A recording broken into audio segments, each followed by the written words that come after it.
ইনকিলাব মঞ্চের মুখপাত্র ও ঢাকা ৮ আসনের সম্ভাব্য স্বতন্ত্র প্রার্থী ওসমান হাদির ওপর গুলির ঘটনার পর সন্দেহের তীর সাবেক ছাত্রলীগ নেতা ফয়সাল করিম মাসুদ ওরফে দাউদ খানের দিকে। ঘটনায় জড়িত হিসেবে এ পর্যন্ত যে তিনজনকে শনাক্ত করা গেছে তাদের মধ্যে মোটরসাইকেলের পেছনে বসে গুলি চালান ছাত্রলীগের নেতা ফয়সাল করিম মাসুদ ওরফে দাউদ খান। এরপর থেকে আলোচনায় সাবেক এই ছাত্রলীগ নেতা। তদন্ত সংশ্লিষ্ট একটি সূত্র বলছে ফয়সালের পুরো নাম ফয়সাল করিম মাসুদ ওরফে রাহুল, তবে ৫ আগস্টের পর তিনি দাউদ খান নামে নিজের পরিচয় দিতেন। পুলিশ ও স্থানীয় সূত্র বলছে ফয়সাল বর্তমানে নিষিদ্ধ ঘোষিত সংগঠন ছাত্রলীগের কেন্দ্রীয় কমিটির সদস্য এবং ঢাকা মহানগর উত্তর ছাত্রলীগের সহসভাপতি ছিলেন। তার সঙ্গে সাবেক স্বরাষ্ট্রমন্ত্রী আসাদুজ্জামান খান কামালের ছেলে সাফি মুদাসসির খান ওরফে জ্যোতির ঘনিষ্ঠতা ছিল।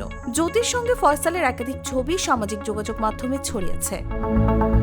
আদাবর এলাকায় খোঁজ নিয়ে জানা যায় ফয়সালের স্থানীয় আওয়ামী লীগ ও এর অঙ্গ সংগঠনের একাধিক নেতার সঙ্গে ঘনিষ্ঠতা ছিল।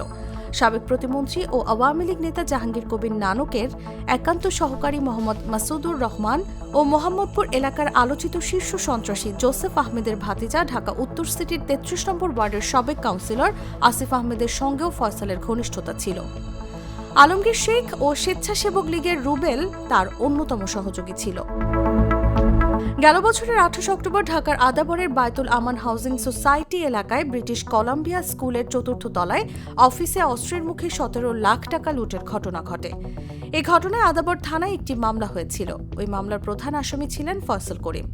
ওই মামলায় আদাবর থেকে ফয়সাল করিমকে ২টি বিদেশি পিস্তল সহ গ্রেফতার করা হয়েছিল। পরে হাইকোর্ট থেকে জামিন পান ফয়সাল। জামিনের সময়সীমা বাড়াতে গেল ১২ আগস্ট আবারও আবেদন করলে হাইকোর্ট নতুন করে তার ১ বছরের জামিন মঞ্জুর করেন। যদিও ইতোমধ্যে অস্ত্র ও লুটের ২টি মামলায় তার বিরুদ্ধে পুলিশ অভিযোগপত্র দিয়েছে। টাকা লুটের মামলা ও অভিযোগপত্রে ফয়সালের বর্তমান ঠিকানা লেখা হয়েছে আদাবরের পিসি কালচারের ৯ নম্বর সড়কের ৪১ নম্বর বাড়ি। যদিও বাড়ির মালিকের দাবি ফয়সাল করিম বা তার পরিবার কখনোই এই বাড়িতে ছিল না। ফয়সালের পরিবারের কাউকে তারা চেনেন না। পুলিশ এই বাড়ির ঠিকানা কেন বলছে সেটি তারা জানেন না। যদিও পুলিশ বলছে ফয়সাল করিম গেল বছরের ৫ আগস্টের আগে আদাবরের উল্লেখিত বাসার দোতলায় ভাড়া থাকতেন।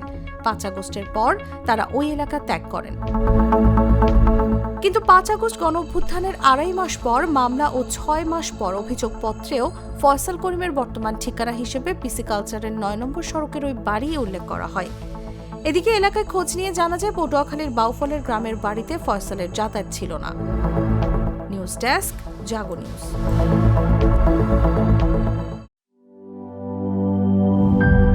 গ্লিটারের টুইন লেমন ও অ্যান্টিব্যাকটেরিয়াল ফর্মুলা বাসনকে চকচকে জীবাণুমুক্ত করে আমাদের দেয় গ্লিটার গ্যারান্টি।